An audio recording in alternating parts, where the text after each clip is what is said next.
bahwasanya tidak ada anak cucu Wali Songo. Wali Songonya para habaib. Ini menurut para ahli nasab. Hampir 500 tahun generasinya lenyap. Jadi kemudian silsilah itu dari beberapa manuskrip yang ada begini ini banyak sekali buku-buku daripada keluarga Sunan Derajat yang menyatakan bahwa beliau adalah bukan dari Yaman. Tetapi mulai tahun 80-an ini kemudian dicantol-cantolkan kemana, dicangkok-cangkokkan ke Asmat Han. Terus ada yang bilang kalau Bahar bin Smith tidak mencabut pernyataannya, maka akan jalur hukum. Jalur hukum, silahkan. Ayo, jalur hukum. Mau pidana kek, mau perdata kek, jalur hukum, silahkan jalur hukum. Jalur hukum. Bukan sejengkal, sekelingking pun saya nggak bakal mundur. Saya akan tegak berdiri, membela nasab garis keturunan Rasulullah SAW. Anda sebagai terah Sunan Derajat, ya dari Sunan Derajat, termasuk juga Wali Songo gituan ya. Nah, Wali Songo juga dikatakan oleh sebagian orang bahwa terahnya Wali Songo, keturunannya Wali Songo itu terputus karena semuanya adalah perempuan. Nah, kurang lebih 500 tahun terputus. Nah, Anda kok diam saja ini? Ini bagaimana nih ceritanya? Ya biarin aja lah. Saya nggak mau bicara banyak-banyak karena memang ya kita itu menyembunyikan nasab. Oke, iya. Ya, kita nggak boleh membangga-banggakan. Kita sendiri itu mulai dari saya kan Muhammad Munawir, iya betul. Bin Muhammad Mawardi, ya. Bin Muhammad Mudar, ya. Bin Muhammad Zaid, ya. Bin Abdul Karim. Nah, Abdul Karim inilah yang pernah ribut sama Habib Usman. Oh iya. Oke. Ya, untuk habis di catatan bahwa Habib Usman adalah mufti Batavia ya. Kalau Abdul Karim tidak mau untuk dijadikan mufti yang ada di Surabaya. Gak mau. Iya. Akhirnya dipenjara beliau. Saya bin Abdul Karim bin Abdul Kohar. Bin Darus bin Kinan itu sudah masyhur di Pantura. Jadi kita tidak boleh membangga-banggakan itu. Paling lucu, saya dulu pada waktu kantor Robitotul Alawin itu ada di Tebet. Saya diajak ke sana. Betul. Saya diinterogasi. Katanya saya ini mengaku Habib gitu. Padahal saya nggak pernah ngaku Habib. Boro-boro ngaku Habib. Gus saja saya nggak berani. Iya. Akhirnya di situ itu dikatakan bahwa saya dimintai silsilah, saya sebutkan semuanya. Kamu ini nggak Habib, saya lucu. Lah siapa yang ngaku Habib? Katain bahwa Sunan Derajat itu Habib. Loh, ini siapa yang ngatain Habib? Sunan Ampel itu adalah Habib. Sunan Ampel itu menyerahkan katanya bahwa data-data anaknya ke Yaman. Ke Yaman itu ke mana? Ke Yaman, ke Robito katanya. Robito itu kan belum ada itu. Robito itu 1500. Kemudian Sunan Ampel itu 1500-an kan? Lah iya, makanya kita itu kan nggak usah membangga-banggakan. Akhirnya saya tanyakan bahwa kami tidak pernah mengaku Habib, juga tidak mengatakan Sayyid. Gus juga saya kadang-kadang ada yang manggil Gus, ya silahkan. Iya. Tapi saya lupa itu siapa yang mengajak itu. Saya pokoknya dipanggil ke sana. Saya kemudian bahwa Mbah Sunan Derajat itu kalau dikatakan sebagai Habib, makomnya nggak ada tulisan apa-apa. Oh gitu. Nggak ada. Di makomnya Mbah Sunan Derajat kita udah biasa masuk situ, itu udah biasa. Nggak ada tulisan. Nggak ada tulisan Sayyid macam-macam, nggak ada. Nggak ada. Ya. Oke, kalau Sunan Derajat itu ya, Sunan Derajat setelah Sunan Ampel, itu masuknya ada yang mengatakan sebagian buku-buku ya, mengatakan bahwa jalurnya adalah ke Ba'alawi itu ya. Yang sebenarnya ini menurut catatan Anda dan keluarga, ini Sunan Ampel atau Sunan Derajat itu dari mana nih asal muasalnya, klannya? Jadi begini ya, jadi Mbah Sunan Derajat itu punya anak Sidik, yaitu kemudian daripada terasa ya. Maulana Sidik. Maulana Sidik punya bapak nama Sunan Derajat. Sunan Derajat punya bapak namanya Sunan Ampel. Sunan Ampel namanya Ibrahim. Nah, Ibrahim kemudian menikahlah punya bapak namanya Jamaluddin Al-Akbar Al-Husaini yang kemudian dikenal namanya Jumadil Kubro. Oh iya. Ini ada Jumadil Kubro, ini adalah menantunya Sultan Turki, Sultan Muhammad I. Oke, wah subhanallah. Namanya Fatimah. Fatimah ya? Iya, tapi nggak pernah kita ngomong kita keturunannya Sultan Turki. Turki. Ya, kita itu. Gitu. Oh, jadi yang benar gitu dari terah ibu itu ke Kesultanan Turki. Ya, ke Turki. Dari jalur perempuan itu sudah ada ke Turki dan juga ada ke Syekh Abdul Qadir Jailani. Oke, ya. Ini saya buka lo ya. Tapi hal-hal ini bukan untuk kesombongan. Nah. Oke. Jadi seperti buku-buku ini ada beberapa perintah jangan dibaca oleh orang sembarangan. Anak saya saja nggak boleh saya membaca. Oke, ya.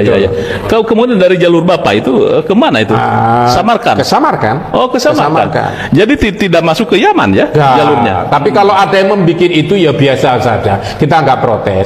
Makanya orang nggak bisa membayangkan Majapahit begitu kok Raden Patah mampu untuk berperang dengan kerajaan Majapahit yang dikuasai Girindra Wardana. Iya. Karena di sini banyak cucunya Sultan Otono. Ottoman ya. Dinasti Utsmaniyah. Dinasti Utsmaniyah di situ ya. Jadi kemudian silsilah itu dari beberapa manuskrip yang ada begini ini banyak sekali buku-buku daripada keluarga Sunan Derajat yang menyatakan bahwa beliau adalah bukan dari Yaman. Tetapi mulai tahun 80-an ini kemudian dicantol-cantolkan kemana, dicangkok-cangkokkan ke Asmat Khan. Kemudian bahkan kemudian tidak diakui. Jadi nggak diakui, kemudian nggak diakui sampai kemudian virallah Habib Bahar yang menyatakan bahwa cucunya Trah Wali Songo ini dari jalur sudah 500 musnah. Ya saya tertawa. Oh iya. Jadi kita itu nasab nggak terlalu kita bawa-bawa. Oke. Berarti dari jalur pihak Bapak itu ya, itu kemana itu ke atasnya? Ke Udeskit kan, Cina mereka itu. Jadi kalau kita melihat itu nanti apalagi sekarang kan udah banyak tes DNA kan. Apakah saya bisa tes DNA? Nggak usah perlu disebut-sebutkan. Tapi kita sudah memahami bahwa kakek kita memang bukan dari Yaman. Bukan dari Yaman. Kalau andaikan dari Yaman, sejak dulu kita itu sudah membaca ratib.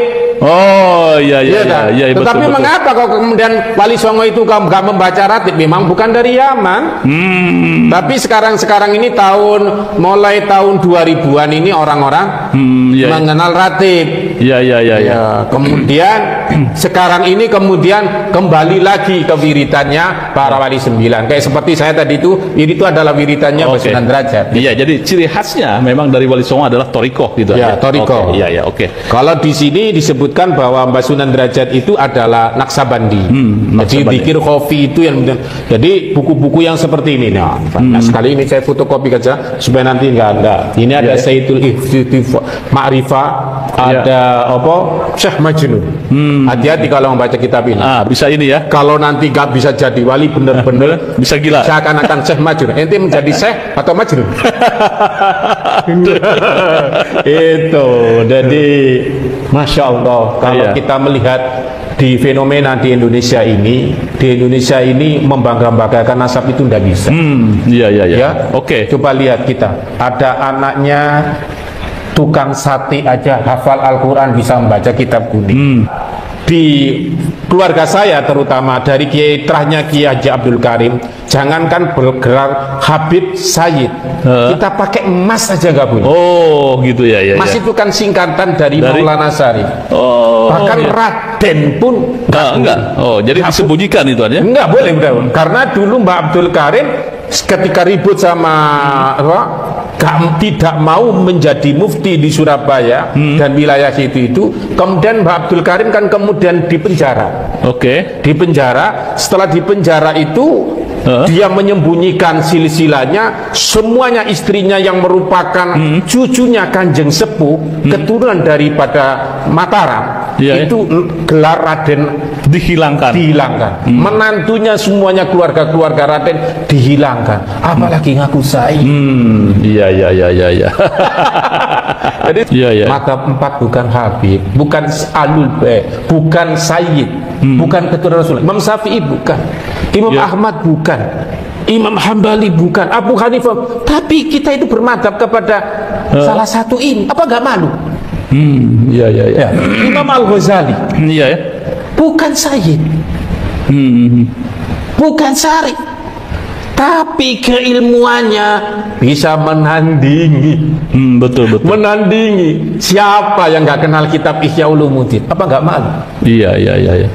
Penggagas akidah Ahlussunnah wal Jamaah, Al-Maturidi, Al-Asy'ari, bukan keturunan Rasulullah SAW. Bukan itu terkonfirmasi. Bukan. Jadi yang menjadi kan yang terkonfirmasi sebagai ahli Sayyid atau Syarif kan Syekh Abdul Qadir Al-Jailani. Iya. Itu udah masyhur ya. Udah masyhur. Jadi kita itu nggak usah mengadakan nasab. Ini menarik memang tentang nasab habaib, dan sampai sekarang walaupun sudah reda gitu kan ya, memang ini menjadi sebuah pembelajaran bahwa persoalan nasab habaib memang ada yang mempersoalkan. Begitu ya. Gitu kan ya. Jadi makanya Profesor Sugeng Syihab mengatakan ya beda pandangan di pro dan kontra udah biasa. Apalagi ini adalah sebagai kajian ilmiah. Iya. Ayo kalau memang ini baru menghadapi Kiai Imad ya. Iya. Baru dari Dzurriyyah Wali Songo 1. Bagaimana kalau dzurriyyah para kiai-kiai yang sangat besar itu kemudian juga meneliti? Untung saja ini nggak dibasul masail kan. Khawatir nanti kalau dibasul masail walhasil kan bahaya. Jadi kita itu seakan-akan dipaksa untuk mempercayai mereka. Dan kemudian Wali Songo adalah benar-benar terputus. Oke, pemirsa, luar biasa ini bincang-bincang santai bersama Kiai Haji Munawir tentang nasab habaib dan terah Wali Songo. Jadi intinya bahwa jika terah Wali Songo menghargai peran-peran habaib adalah karena kesalehannya, keilmuannya, ketakwaannya. Begitupun juga gituan ya. Harapan yang sama juga bahwa para habaib pun di masa lalu itu sangat menghormati pada terah-terah Wali Songo.